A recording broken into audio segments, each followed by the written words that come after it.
Students, welcome to social school. मैं हूं आपकी अनुष्या दीदी एंड कैसे हैं मेरे सारे स्टूडेंट्स। आई होप आप सब ठीक हो एंड आई ऑल्सो होप कि आप लोग सुपर रेडी हो आज के इस सेशन के लिए। तो आपको पता ही है कि फिलहाल हमारा चैप्टर चल रहा है era of one party dominance. इस चैप्टर का पार्ट 1 हम लोग ऑलरेडी कवर कर चुके हैं, तो अगर आप एक न्यू स्टूडेंट हो तो आपको पार्ट 1 की वीडियो इसी चैनल पर मिल जाएगी, वहां से आप कवर कर लो। आज के क्लास में पार्ट 2 कवर करेंगे और आज के क्लास में हम इस चैप्टर को फिनिश भी कर देंगे। ओके, तो विदाउट एनी फर्दर डिले हम लोग जल्दी से स्टार्ट करते हैं इस चैप्टर को।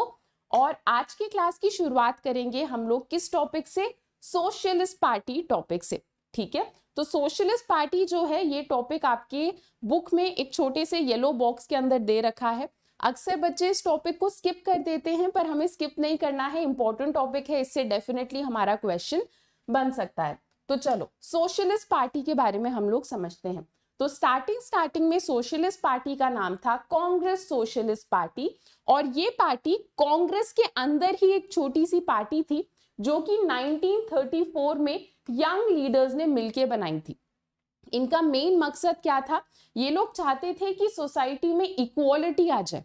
ठीक है, पर 1948 तक आते आते कांग्रेस अपने संविधान को अमेंड कर देता है और कांग्रेस बोलता है कि आज से हम लोग ड्यूअल पार्टी मेंबरशिप अलाउ नहीं कर रहे, मतलब आज से तुम लोग दो दो पार्टी के मेंबर्स नहीं रह सकते।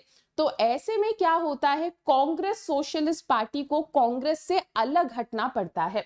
ठीक है, पहले तो ये कांग्रेस का ही पार्ट थे, फिर 1948 में कांग्रेस क्या करता है, कॉन्स्टिट्यूशन को अमेंड करके बोल देता है कि ड्यूअल मेंबरशिप अलाउड नहीं है। तो ऐसे में इन्हें कांग्रेस से हटना पड़ता है और 1948 में ये खुद की पार्टी बनाते हैं जिसका नाम होता है सोशलिस्ट पार्टी। ठीक है, तो 1948 में हमारी सोशलिस्ट पार्टी बन जाती है। ठीक है, अब लोगों को ना उम्मीदें तो थी इस पार्टी से, पर इन लोगों ने उतना अच्छे से परफॉर्म नहीं करा इलेक्शन में। ठीक है, ऑल्दो पूरे इंडिया में इस पार्टी की प्रेजेंस बहुत अच्छी थी, सब जानते थे इस पार्टी को अच्छे से, पर फिर भी ऐसे बहुत कम इलाके थे जहां पर इन लोगों को अच्छे से वोट मिले, जहां पर ये लोग इलेक्शन में अच्छा परफॉर्म कर पाए। ऐसे बहुत कम एरिया थे। इन लोगों का आइडियोलॉजी क्या था?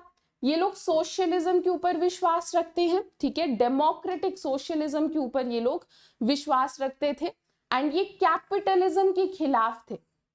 ठीक है, सोशलिज्म के बिलीवर्स थे ये लोग, ये मानते थे कि सोसाइटी में सोशलिज्म को फॉलो करना चाहिए और कैपिटलिज्म के खिलाफ थे ये।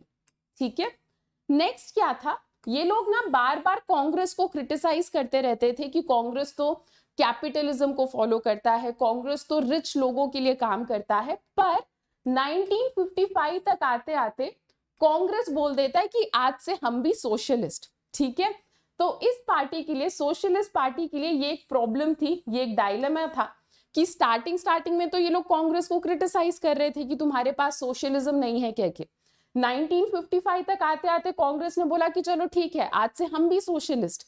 तो अब ये क्या बोल के कांग्रेस को नीचा दिखाएंगे? ठीक है, तो ये इस पार्टी के लिए एक डायलेमा था कि 1955 में कांग्रेस ने कहा कि आज से हम भी सोशलिस्ट आइडियोलॉजी को फॉलो करेंगे। ठीक है, तो इस वजह से सोशलिस्ट लोगों के लिए, ठीक है, सोशलिस्ट पार्टी के लोगों के लिए थोड़ा सा डिफिकल्ट हो गया जनता को ये दिखाना कि कांग्रेस का ऑल्टरनेटिव हम है, क्योंकि कांग्रेस भी इन्हीं के प्रिंसिपल को फॉलो करने लग जाती है। ठीक है, अब सोशलिस्ट पार्टी में एक लीडर थे राम मनोहर लोहिया। ठीक है, इन्होंने तो बहुत लंबे टाइम तक कांग्रेस को क्रिटिसाइज करा और कांग्रेस से अपनी दूरी बनाकर रखी। पर एक और लीडर थे अशोक मेहता। ठीक है, अशोक मेहता लिमिटेड तरीके से कांग्रेस के साथ कोऑपरेट करते थे। ठीक है, तो कुछ तो लीडर्स थे राम मनोहर लोहिया जैसे जो कांग्रेस को बहुत क्रिटिसाइज करते थे, कांग्रेस से बहुत दूर रहते थे, but at the same time Ashok Mehta जैसे लीडर्स भी थे जो कांग्रेस के साथ थोड़ा थोड़ा कोऑपरेट करने के लिए तैयार थे। ठीक है, तो बस आपको बताया जा रहा है कि अलग अलग लीडर्स की अलग अलग सोच थी। नेक्स्ट, जो सोशलिस्ट पार्टी है, over the years socialist party में अलग अलग स्प्लिट्स आए हैं, अलग अलग रियूनियंस हुए हैं। ठीक है, तो सोशलिस्ट पार्टी आगे जाकर बढ़ जाता है और बहुत सारी और सोशलिस्ट पार्टीज इससे निकलती हैं। ठीक है, जैसे कि किसान मजदूर प्रजा पार्टी या फिर प्रजा सोशलिस्ट पार्टी, संयुक्त सोशलिस्ट पार्टी, ये सब सोशलिस्ट पार्टी से ही बने हैं, क्योंकि टाइम के साथ साथ क्या हुआ, सोशलिस्ट पार्टी आगे जाकर स्प्लिट होने लग गई। ठीक है, तो इन पार्टीज का नाम थोड़ा थोड़ा आप लोग ध्यान रखना। नेक्स्ट आपको कुछ लीडर्स के बारे में बताया, सोशलिस्ट पार्टी के कुछ फेमस लीडर्स के नाम बताए हैं, तो जल्दी से देख लेते हैं। जयप्रकाश नारायण, ओके, इनके बारे में आप और भी बहुत कुछ पढ़ोगे अभी जैसे जैसे हम और चैप्टर्स पढ़ेंगे। अच्युत पटवर्धन और अशोक मेहता, आचार्य नरेंद्र देव, राम मनोहर लोहिया, अभी पढ़ा ना हमने उनके बारे में, एस.एन. जोशी, ये सब कुछ फेमस लीडर्स थे सोशलिस्ट पार्टी के। ठीक है, नेक्स्ट क्या बोल रहे हैं, आज के टाइम पे आपने जो कुछ कुछ पॉलिटिकल पार्टीज के नाम सुने होंगे मे बी, वो भी कहीं ना कहीं सोशलिस्ट पार्टी से ही बने थे। ठीक है, जैसे कि समाजवादी पार्टी या फिर राष्ट्रीय जनता दल या फिर जनता दल यूनाइटेड, ठीक है, जनता दल सेक्युलर, इन सब का ओरिजिन कहीं ना कहीं सोशलिस्ट पार्टी से ही हुआ है, ये आपको बताया जा रहा है। ठीक है, नेक्स्ट हमारा सोशलिस्ट पार्टी वाला बॉक्स तो खत्म हो गया, अब हम लोग अपने चैप्टर को आगे कंटिन्यू करते हैं। नेक्स्ट टॉपिक है हमारा नेचर ऑफ कांग्रेस डोमिनेंस। ठीक है, तो इस टॉपिक में हम लोग ये डिस्कस करेंगे कि क्या ऐसा सिर्फ इंडिया में ही हो रहा था कि एक पार्टी बार बार इलेक्शन को जीत रही थी, या क्या ये चीज नॉर्मल है और बाकी कंट्रीज में भी होती थी, ये हम डिस्कस करेंगे। पिछले लेक्चर में पार्ट 1 में मैंने बताया ना, बार बार कांग्रेस जीते जा रही थी इलेक्शन में, तो क्या ये चीज सिर्फ इंडिया में ही होती है या क्या ये चीज बाकी कंट्रीज में भी हो रखी है, ये जल्दी से हम लोग डिस्कस करते हैं। तो याद रखना, इंडिया इकलौती कंट्री नहीं है जहां पर ऐसा कुछ हो रहा था, बाकी कंट्रीज में भी सिमिलर सी चीज हो रखी थी। ठीक है, तो बाकी कंट्रीज का एग्जाम्पल उठाते हैं, पर याद रखना इंडिया और बाकी कंट्रीज में एक फर्क था। हमारे इंडिया में कांग्रेस डेमोक्रेटिक तरीके से बार बार इलेक्शन को जीत रही थी। ठीक है, कुछ करप्शन नहीं था, कुछ गलत नहीं था, डेमोक्रेटिक तरीके से कांग्रेस बार बार इलेक्शन में जीत रही थी। पर बाकी कंट्रीज में, ज्यादातर बाकी कंट्रीज में क्या था, डेमोक्रेटिक तरीके से नहीं हो रहा था। वो मैं एग्जांपल देती हूँ, आपको क्लियर हो जाएगा। जैसे चाइना, क्यूबा, सीरिया जैसे कंट्रीज के कॉन्स्टिट्यूशन में आप देखोगे, उनके संविधान में ही है कि वो सिर्फ वन पार्टी सिस्टम को प्रमोट करते हैं। ठीक है, हमारे इंडिया के कॉन्स्टिट्यूशन में ऐसा कुछ नहीं है कि एक ही पार्टी को प्रमोट करेंगे, पर चाइना जैसे कंट्रीज के कॉन्स्टिट्यूशन में ही है।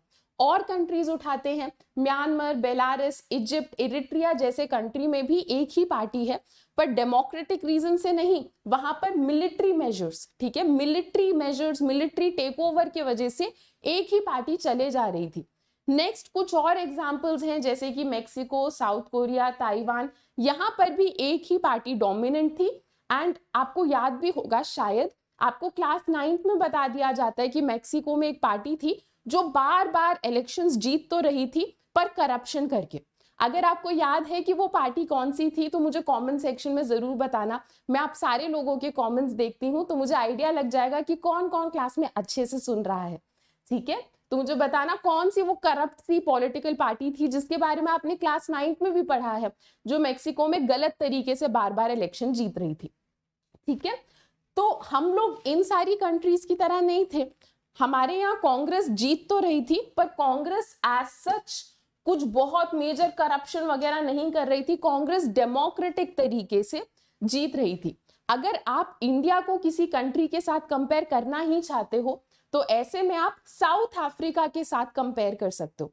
जैसे इंडिया में बार बार कांग्रेस जीत रही थी ना, क्योंकि कांग्रेस का बहुत इंपॉर्टेंट रोल था हमारे फ्रीडम स्ट्रगल में, वैसे ही साउथ अफ्रीका में अफ्रीकन नेशनल कांग्रेस बार बार जीत रही थी, क्योंकि इस पार्टी का बहुत इंपॉर्टेंट रोल था साउथ अफ्रीका से भेदभाव हटाने में, यानी अपार्थाइड सिस्टम को हटाने में। ठीक है, तो अगर आप किसी दो कंट्रीज को कंपेयर करना चाहते हो तो कहीं ना कहीं हम ऐसा कह सकते हैं कि इंडिया और साउथ अफ्रीका का सिचुएशन थोड़ा थोड़ा सा सेम था। ओके, चलो नेक्स्ट क्या कह रहे हैं, आपको ब्रीफली समझाया जा रहा है कि क्या रीजन था जिसके वजह से कांग्रेस बार बार जीत रही थी। पार्ट 1 में भी ये टॉपिक था, पार्ट 2 में ये टॉपिक फिर से रिपीट हो रहा है, स्किप तो नहीं करेंगे हम उसे। ठीक है, जल्दी से समझ लेते हैं। तो कह रहे हैं कि क्या रीजन था जिसकी वजह से कांग्रेस को ऐसी एक्स्ट्रॉर्डिनरी सक्सेस मिल रही थी, क्या कारण था जिसकी वजह से कांग्रेस इतने बढ़िया तरीके से मचा रहा था हर इलेक्शन में। तो इसका रीजन था कांग्रेस का फ्रीडम स्ट्रगल में पार्टिसिपेशन। हम लोग अक्सर ऐसा मानते हैं कि कांग्रेस इनहेरिटर है नेशनल मूवमेंट का, ठीक है, सारे नेशनल मूवमेंट में कांग्रेस का सबसे बड़ा हाथ था, ठीक है। तो जब नेशनल मूवमेंट खत्म हुए तो उन सारे नेशनल मूवमेंट का फायदा जाहिर सी बात है कांग्रेस को ही गया, लोग कांग्रेस को ज्यादा पहचानने लगे, ठीक है। कांग्रेस में जितने लीडर्स थे वो नेशनल मूवमेंट के दौरान बहुत फेमस हो गए थे, ठीक है। तो ये एक रीजन था जिसकी वजह से कांग्रेस बार बार इलेक्शन में जीत रही थी, ठीक है।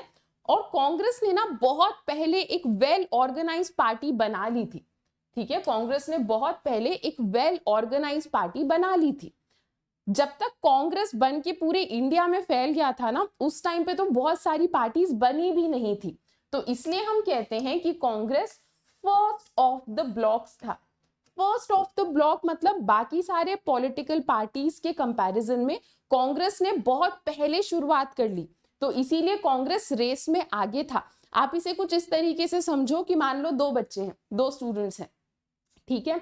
हम वो एनसीईआरटी में वो मुन्नी वाला एग्जाम्पल तो नहीं लेंगे, ठीक है, हम लोग अपना एनिमे में ही चलते हैं। तो मान लो दो स्टूडेंट्स हैं, इस बार नारुतो हर क्लास में आ जाता है ना, इस बार कुछ और लेते हैं, साकुरा और सास्के लेते हैं, ठीक है। तो दो बच्चे हैं, एक का नाम है साकुरा और एक का नाम है सास्के, ठीक है।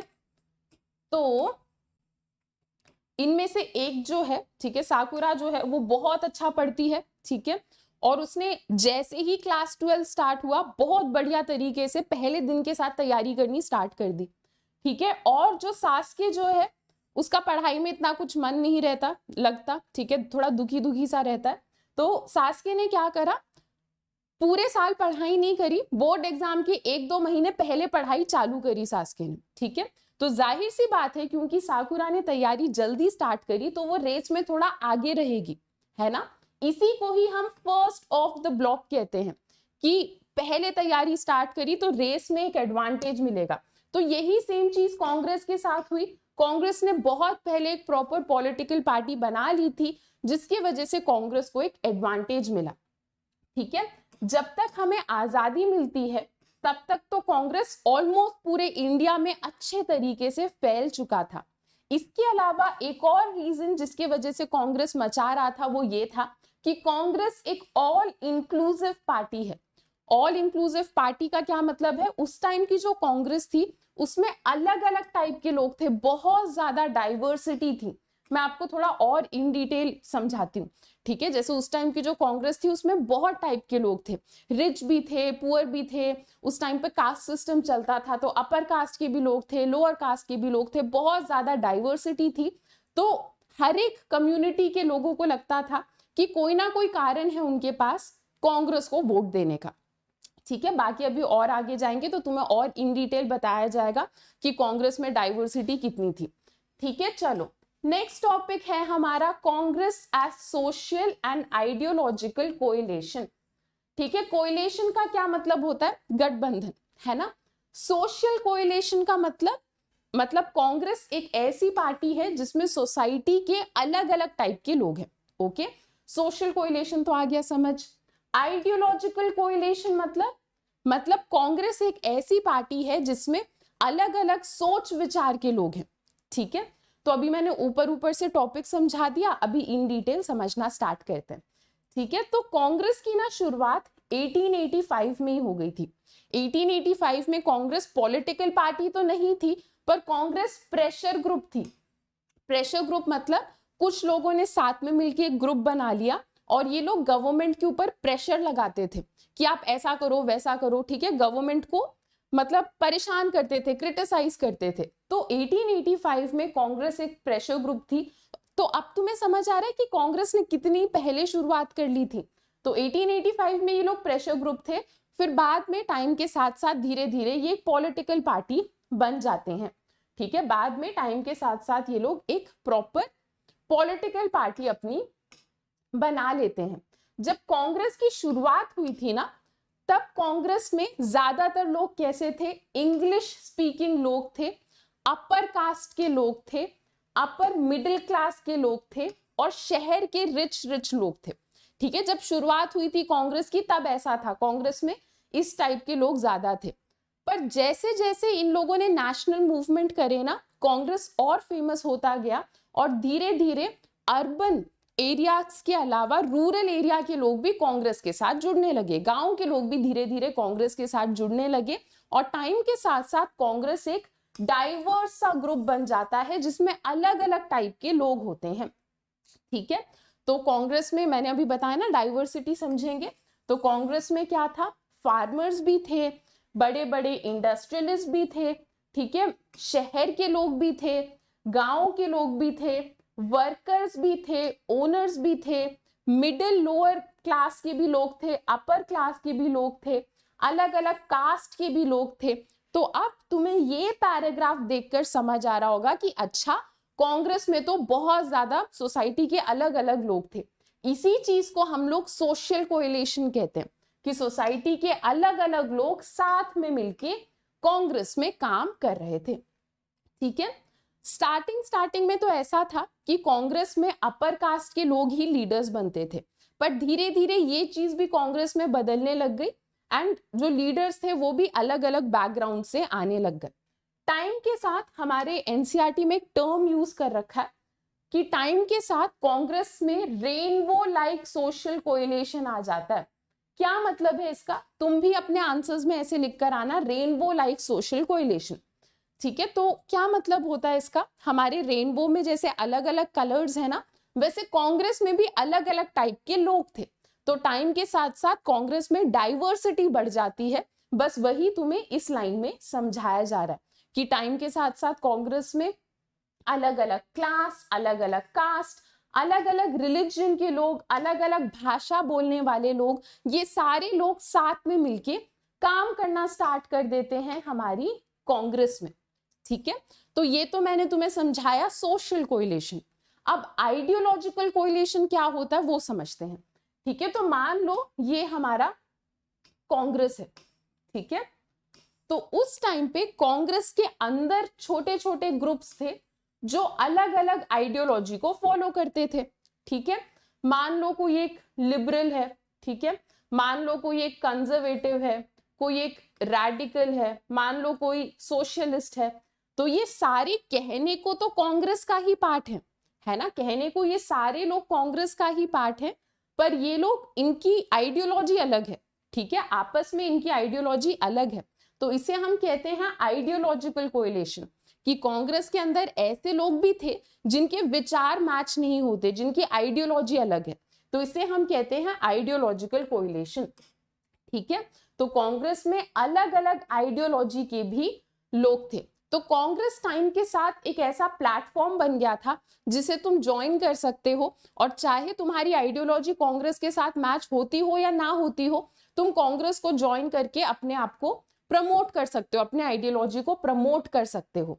ठीक है, धीरे धीरे क्या हुआ, बहुत सारी पार्टीज ने कांग्रेस को ज्वाइन करना स्टार्ट करा एंड इन पार्टीज का खुद का कॉन्स्टिट्यूशन होता था, ठीक है, खुद की सोच होती थी, पर ये लोग कांग्रेस के अंदर ही छोटे छोटे पार्टीज की तरह एग्जिस्ट करते थे। ठीक है, जैसे हमने क्लास की शुरुआत में पढ़ा था ना सोशलिस्ट पार्टी के बारे में, तो सोशलिस्ट पार्टी की तरह ही बहुत सारी पार्टीज कांग्रेस के अंदर रहती थी।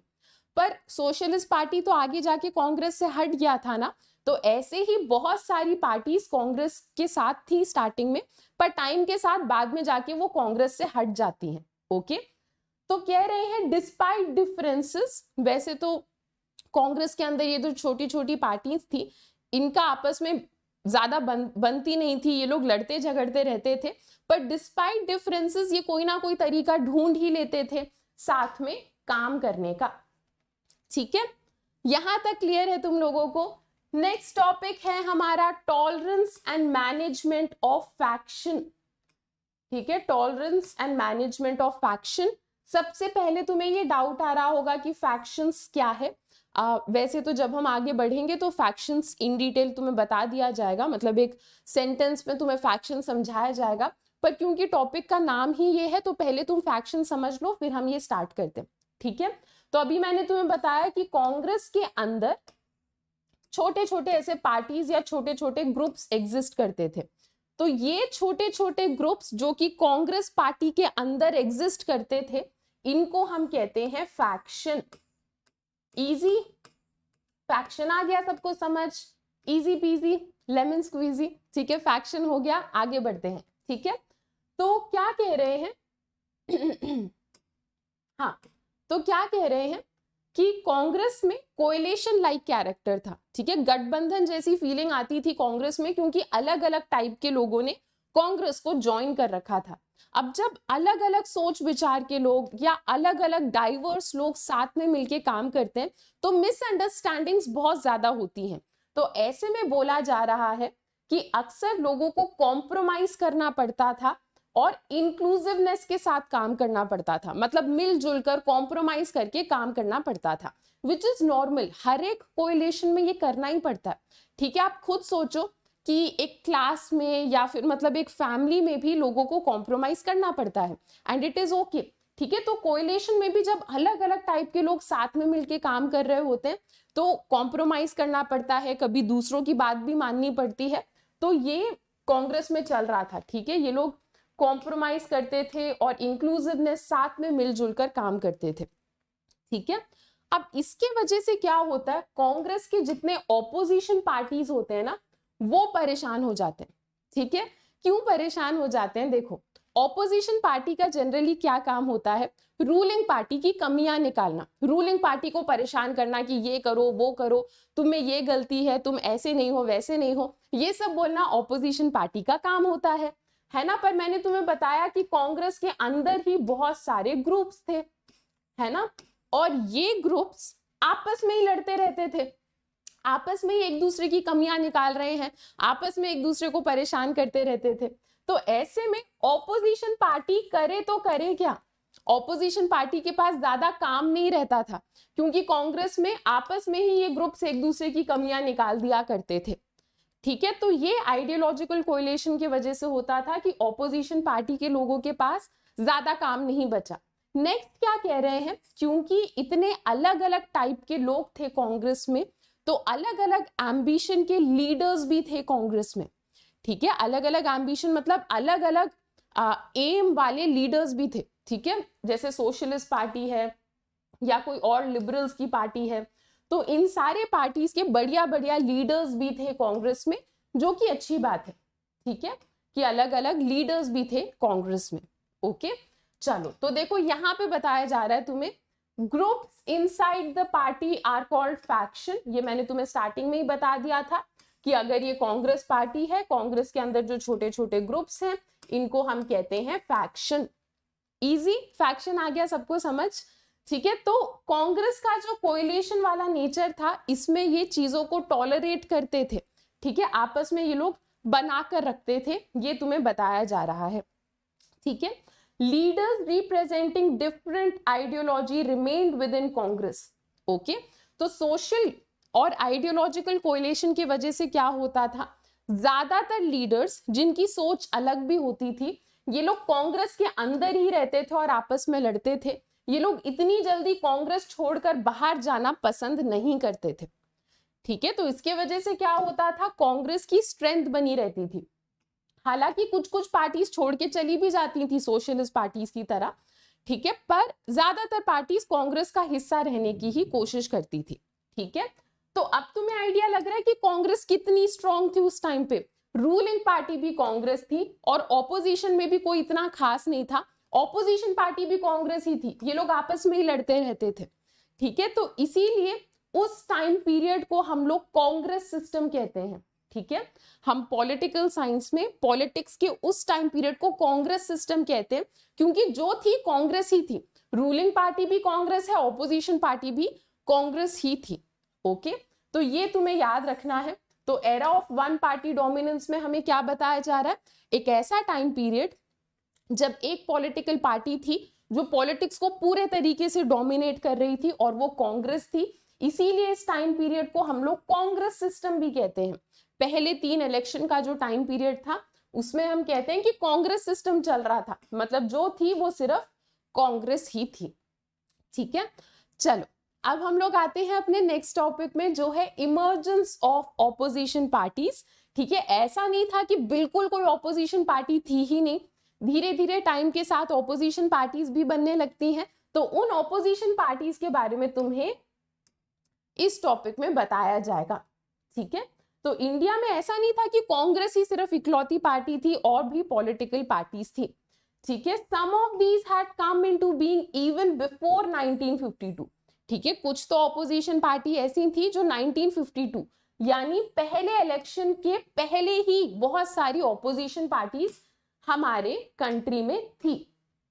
ठीक है, चलो अब ये जो ऑपोजिशन पार्टीज हैं, इनमें से कुछ ऑपोजिशन पार्टीज ऐसे भी थी जिनका इंपॉर्टेंट रोल रहा रूलिंग पार्टी को क्रिटिसाइज करने में या रूलिंग पार्टी की कमियां निकालने में। ठीक है, आज के टाइम पे कांग्रेस के अलावा जो भी पार्टीज हैं, जो भी नॉन कांग्रेस पार्टीज हैं, उनका ओरिजिन कहीं ना कहीं 1950s में हो गया था। ठीक है, आज के टाइम पे जितनी भी नॉन कांग्रेस पार्टीज हैं, ऐसी पार्टीज जो कांग्रेस का हिस्सा नहीं है, उनकी शुरुआत कहीं ना कहीं 1950s के अराउंड हो गई थी। ठीक है, चलो नेक्स्ट क्या कह रहे हैं, all these opposition parties succeeded in gaining only a token of representation। अब मैं तुम्हें ये तो बता रही हूँ कि उस टाइम पे ऑपोजिशन पार्टी थी, पर ये ऑपोजिशन पार्टीज इतना कुछ बढ़िया नहीं कर रही थी। ये लोग इलेक्शन में बहुत कम हिस्सा जीत पाते थे। ठीक है, बहुत अच्छे से जीत नहीं रहे थे ये। ठीक है, तो इन लोगों का मेनली काम क्या होता था, कांग्रेस के प्रैक्टिसेस और पॉलिसीज की कमियां निकालना, कांग्रेस को क्रिटिसाइज करना। तो ये लोग क्या करते थे, रूलिंग पार्टी को चेक में रखते थे। ठीक है, जैसे ही कांग्रेस कुछ गलत करती थी, ये लोग चढ़ जाते थे कांग्रेस के ऊपर और पॉलिटिकल, ठीक है, उस टाइम के पॉलिटिकल सेटअप में एक बैलेंस मेंटेन करके रखते थे ये। ओके, नेक्स्ट क्या था, तुम्हें बताया जा रहा है कि जब शुरुआत में पॉलिटिक्स स्टार्ट हुई थी ना इंडिया में 1952 के टाइम के अराउंड, उस टाइम पे अलग अलग पॉलिटिकल पार्टीज के लीडर्स एक दूसरे की बहुत ज्यादा रिस्पेक्ट करते थे, इज्जत करते थे। इसका मैं तुम्हें एक एग्जांपल देती हूँ। जैसे उस टाइम पर बहुत सारे ऑपोजिशन लीडर्स साथ में मिलजुल कर काम भी करते थे, ऐसा आज के टाइम पर नहीं होता है। ठीक है, जैसे तुम्हें एग्जाम्पल दिया जा रहा है, आजादी मिलने के बाद और फर्स्ट जनरल इलेक्शन में ऑपोजिशन लीडर्स जैसे कि डॉक्टर अंबेडकर और श्याम प्रसाद मुखर्जी, ये लोग सेम कैबिनेट में काम करते थे। ठीक है, एक और एग्जाम्पल दिया जा रहा है, नेहरू जी ने, जवाहरलाल नेहरू जी ने सोशलिस्ट पार्टी के जो लीडर थे जयप्रकाश नारायण, उनको बहुत प्यार से इनवाइट करा था कि आप भी आकर मेरे गवर्नमेंट को ज्वाइन कर लो।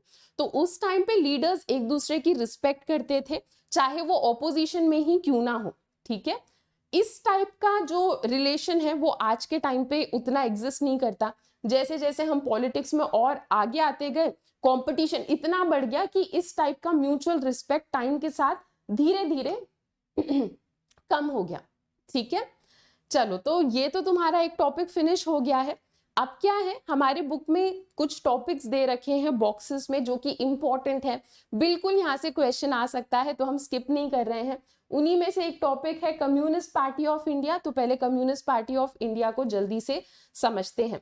तो ये बात है 1920s की। 1920s में इंडिया में धीरे धीरे कम्युनिस्ट पार्टीज बनने लग जाती हैं।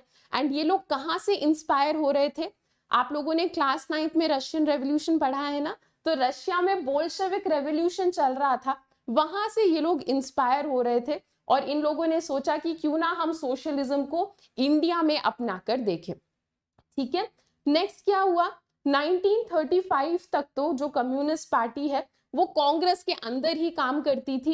दिसंबर 1941 तक आते आते इन्हें लगा कि अब हम कांग्रेस के साथ काम नहीं करेंगे, हम अलग पार्टी बनाते हैं।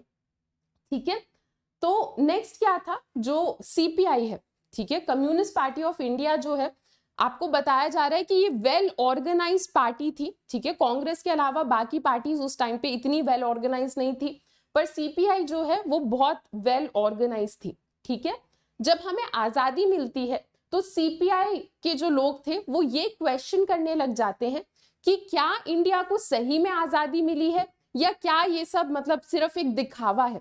ठीक है, तो ये लोग सही में क्वेश्चन कर रहे थे कि क्या इंडिया को 1947 में सही में आजादी मिली है या क्या ये सब सिर्फ एक दिखावा है। इस चीज को ये लोग क्वेश्चन करने लग जाते हैं। ओके कुछ टाइम के बाद क्या होता है, आजादी मिलने के बाद सीपीआई के लोग बोलना स्टार्ट कर देते हैं कि ये असली आजादी नहीं है, और इसी के चलते ये लोग वायलेंस करना स्टार्ट कर देते हैं। ये लोग तेलंगाना वाले एरिया में भी वायलेंस को एनकरेज करने लग जाते हैं कि चलो वायलेंस करते हैं, ठीक है। ऐसे में क्या होता है, हमारी जो आर्म्ड फोर्सेस है ये इनको जाके चुप कराती है कि ऐसे वायलेंस वगैरह नहीं करना। तो इनका जो वायलेंस करने का पूरा प्लान था वो तो फ्लॉप हो जाता है। तो इसके बाद कम्युनिस्ट पार्टी के लोग सोचना स्टार्ट करते हैं कि यार अब हम क्या करें, हमने वायलेंस करने की कोशिश करी, वो तो इंडिया में चल नहीं रहा, तो चलो कोई बात नहीं, अब हम इलेक्शन में पार्ट लेंगे, ये इन लोगों का प्लान था, ठीक है। तो 1951 के अराउंड कम्युनिस्ट पार्टी के लोग सोचते हैं कि बहुत हो गया, अब हम वायलेंस नहीं करेंगे, अब हम इलेक्शन में पार्ट लेंगे। और जब पहला इलेक्शन होता है तो सीपीआई 16 सीट जीतती है, ठीक है। कांग्रेस के बाद सबसे ज्यादा वोट सीपीआई को ही मिले थे, ठीक है। तो उस हिसाब से सीपीआई ने बढ़िया करा, ठीक है। सीपीआई को ज्यादातर सपोर्ट किस स्टेट से मिल रहा था, आंध्र प्रदेश, वेस्ट बंगाल, बिहार और केरला, इन स्टेट्स में सीपीआई को बहुत ज्यादा लोग पसंद करते थे, ठीक है। कुछ बढ़िया लीडर्स के बारे में बताया आपको, सीपीआई के कुछ लीडर्स के बारे में, ए.के. गोपालन, ठीक है, और ईएमएस नंबूद्रिपाद, ठीक है, अजय घोष, और भी बहुत सारे लीडर्स हैं, ठीक है। तो कुछ फेमस लीडर्स के नाम भी आपको बता रखे हैं। नेक्स्ट क्या कह रहे हैं, 1964 तक आते आते सीपीआई पार्टी में स्प्लिट आ जाता है।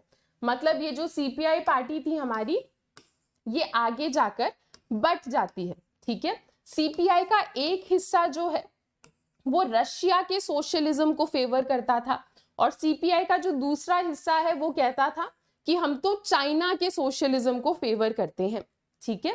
तो जो प्रो सोवियत लोग थे वो सीपीआई कहते थे अपने आप को, ठीक है। तो ऐसे लोग जो रशिया को फेवर करते थे वो तो अपने आप को सीपीआई ही बोलते थे। ऐसे लोग जो मतलब चाइना के सोशलिज्म को ज्यादा पसंद करते थे वो अपने आप को सीपीआई ब्रैकेट में एम, ठीक है, सीपीआईएम बोलना स्टार्ट कर देते हैं। और ये दोनों पार्टीज आज के टाइम पर भी एग्जिस्ट करती हैं। तो तुम्हें बस ये बताया जा रहा है कि 1964 तक आते आते क्योंकि सीपीआई के पार्टी के लोगों की आइडियोलॉजी थोड़ी बदल जाती है, तो इस पार्टी में क्या होता है, आगे जाकर एक स्प्लिट आ जाता, ठीक है। कम्युनिस्ट पार्टी हो चुका है हमारा। नेक्स्ट भारतीय जनसंघ के बारे में हम लोग बात करते हैं। 1951 में ये पार्टी बनी थी, एंड इस पार्टी के फाउंडर कौन थे, श्यामा प्रसाद मुखर्जी, ठीक है। तो श्यामा प्रसाद मुखर्जी मेन लीडर थे भारतीय जनसंघ के, ठीक है। अब भारतीय जनसंघ का जो ओरिजिन है ना, वो किसी और पार्टी के साथ हम ट्रेस कर सकते हैं, कनेक्ट कर सकते हैं, ठीक है। तो राष्ट्रीय स्वयं सेवक संघ, जिसे आरएसएस बोला जाता है, और हिंदू महासभा, ये भी कहीं ना कहीं भारतीय जनसंघ के साथ लिंक्ड है, ठीक है। तो आपको बताया जा रहा है कि इसका जो ओरिजिन है, भारतीय जनसंघ का ओरिजिन इन पार्टीज के साथ कहीं ना कहीं थोड़ा थोड़ा कनेक्टेड है। अब आप देखोगे कि जनसंघ के जो लोग हैं इनकी आइडियोलॉजी बाकी लोगों के, बाकी पार्टीज के आइडियोलॉजी से कंपैरेटिवली बहुत ज्यादा अलग है, ठीक है। तो इन लोगों की आइडियोलॉजी क्या थी, ये लोग विश्वास करते हैं कि वन कंट्री है, ठीक है, हम सारे लोग एक कंट्री के हैं, हम सबका एक कल्चर होना चाहिए और हमारा वन नेशन है। ये लोग मानते थे कि अगर आपको इंडिया में डेवलपमेंट लाना है, अगर आपको इंडिया को मॉडर्न बनाना है, तो आपको क्या करना होगा, इंडियन कल्चर और ट्रेडिशंस की वैल्यू करनी होगी। ये इन लोगों की आइडियोलॉजी थी, ठीक है। नेक्स्ट इन लोगों ने और क्या कहा, इन्होंने कहा कि इंडिया और पाकिस्तान का रीयूनियन होना चाहिए, ठीक है, अखंड भारत। तो ये लोग इंडिया और पाकिस्तान के रीयूनियन के ऊपर विश्वास रखते थे। और क्या क्या इन लोगों के बिलीव्स थे, ये लोग मानते थे कि इंग्लिश को हमें इतना फेवर नहीं करना चाहिए, कंट्री में हमें हिंदी को प्रमोट करना चाहिए, ठीक है। तो इन लोगों ने बहुत स्ट्राइक और एजिटेशन करा था इस चीज को लेकर कि हिंदी को ऑफिशियल लैंग्वेज बनाओ, इंग्लिश को मत बनाओ, ठीक है। नेक्स्ट क्या था, इन लोगों ने कंट्री में इस चीज को भी एंकरेज करा, ये लोग अक्सर बोलते थे कि न्यूक्लियर वेपन्स डेवलप कर लेने चाहिए इंडिया को, ठीक है, क्योंकि 1964 के अराउंड चाइना में एटॉमिक टेस्ट वगैरह चल रहे थे। तो इन लोगों ने ये बोलना स्टार्ट करा कि इंडिया को भी न्यूक्लियर वेपन डेवलप कर लेने चाहिए।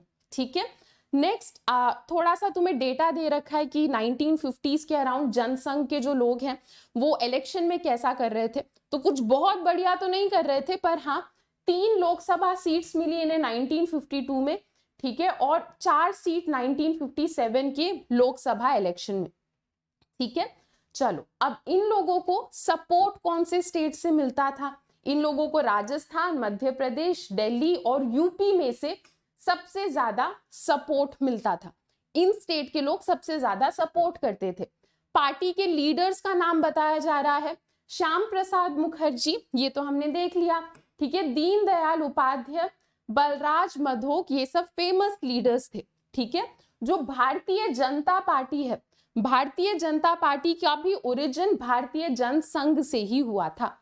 ठीक है, चलो तो ये हम लोगों ने जनसंघ के बारे में भी इन डिटेल पढ़ लिया है। अब ज्यादा कुछ हमारा चैप्टर रह नहीं रहा, चैप्टर हमारा ऑलमोस्ट फिनिश हो चुका है। कुछ साइड में बॉक्सेस दे रखे हैं जिन्हें स्किप नहीं करना है, उससे भी क्वेश्चन बन सकते हैं, तो उन बॉक्सेस को भी जरा जल्दी से देख लेते हैं। श्याम प्रसाद मुखर्जी के बारे में आपको बताया जा रहा है इस बॉक्स में, कह रहे हैं कि हिंदू महासभा के लीडर थे ये, भारतीय जनसंघ के फाउंडर थे, नेहरू जी के पहले कैबिनेट में, आजादी के बाद जो कैबिनेट बनी उसमें भी मिनिस्टर थे। 1950 में ये रिजाइन कर देते हैं क्योंकि पाकिस्तान से रिलेटेड रिलेशंस के बारे में कोई बात चल रही थी एंड इनके पॉइंट ऑफ व्यू मैच नहीं हुए, तो ये रिजाइन कर देते हैं। कॉन्स्टिट्यूएंट असेंबली के भी मेंबर थे, फर्स्ट लोकसभा के भी मेंबर थे। ठीक है, इंडिया में he was opposed to policy of autonomy to Jammu and Kashmir. जब हम जम्मू कश्मीर को ऑटोनॉमी दे रहे थे, ठीक है, बहुत ज्यादा फ्रीडम दे रहे थे, तो इस चीज के खिलाफ थे वो। ठीक है, इन्हें अरेस्ट कर लिया जाता है जनसंघ के ही एक एजिटेशन के दौरान। जब ये कश्मीर के पॉलिसी के खिलाफ बोल रहे थे तब अरेस्ट कर लिया जाता है। जब ये डिटेंशन में होते हैं, ठीक है, तभी इनकी डेथ भी हो जाती है। नेक्स्ट, दीनदयाल उपाध्याय के बारे में हम लोग जल्दी से कवर कर लेते हैं। ठीक है, फुल टाइम आरएसएस में वर्कर थे ये 1942 से, ये भी फाउंडिंग मेंबर थे भारतीय जनसंघ के। नेक्स्ट, जनरल सेक्रेटरी थे एंड बाद में प्रेसिडेंट ऑफ भारतीय जनसंघ भी रह चुके हैं। ये कॉन्सेप्ट लेकर आते हैं जिसको हम कहते हैं इंटीग्रल ह्यूमनिज्म। इंटीग्रल ह्यूमनिज्म आपको बाद में पढ़ाया जाएगा, अभी के लिए इतना समझ लो, इंटीग्रल ह्यूमनिज्म दीनदयाल उपाध्याय का एक कॉन्सेप्ट था एंड इस कॉन्सेप्ट में बेसिकली ये कैपिटलिज्म, सोशलिज्म के बहुत ज्यादा खिलाफ थे। और इस कॉन्सेप्ट में ये बेसिकली कहते थे कि हर एक कॉन्सेप्ट में बीच में कोर इंसान ह्यूमन होने चाहिए। ठीक है, तो ये इनका मेन कॉन्सेप्ट था। इसी के साथ आप लोगों का चैप्टर फिनिश होता है, पर कहीं भागो मत, कुछ चीजें सुनकर जाओ। तो चैप्टर फिनिश हो गया और मैंने आप लोगों को बताया था कि हर संडे हम लोग अनअकैडमी के ऐप पर एक क्विज रखते हैं। तो आज संडे है, तो संडे 7 PM आप लोगों का क्विज होता है। आप लोगों को इस क्विज का लिंक कहाँ मिलेगा मैं आपको बता देती हूँ। ठीक है, तो 7 PM हमारी क्लास होगी, एकदम फ्री क्लास है। आपको इस क्लास का लिंक हमारे चैनल के कम्युनिटी पर मिल जाएगा। क्लास को ज्वाइन करने के लिए आपको एक कोड यूज करना होगा और कोड है अनुष्या, कैपिटल में ANUSHYA। ठीक है, एकदम फ्री क्लास है एंड आप लोग बहुत ज्यादा कह रहे थे कि आपको ह्यूमैनिटीज से रिलेटेड एक प्रॉपर बैच चाहिए, तो वो भी बहुत जल्द आएगा। उस बैच को भी ज्वाइन करते टाइम आपको कोड यूज करना है अनुष्या, ताकि आप लोगों को मैक्सिमम डिस्काउंट्स मिल सके। ठीक है, तो हम लोग संडे 7 PM जब मिलेंगे तो air of one party dominance से रिलेटेड क्विज होगा, हम लोग पोल करेंगे, बहुत मजा आएगा। तो आप लोग अपनी पूरी तैयारी करके आना। आपको कम्युनिटी पे लिंक मिल जाएगा, या फिर आप एक और चीज कर सकते हो, आप हमारे टेलीग्राम चैनल को ज्वाइन कर लो।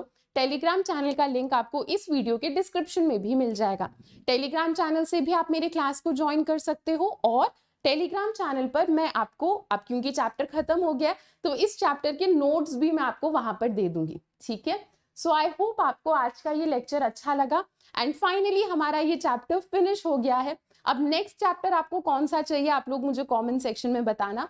अगर आपको ये वीडियो अच्छी लगी तो वीडियो को लाइक करो, शेयर करो, show some love and support in comment section, और सब तक ये बात फैलाओ कि इस चैनल पर ह्यूमैनिटीज की भी प्रिपरेशन होती है। चलो students, so that's it for now, अभी के लिए इतना ही। मिलते हैं हम लोग अपने नेक्स्ट लेक्चर में। Till then, bye bye, take care and thank you.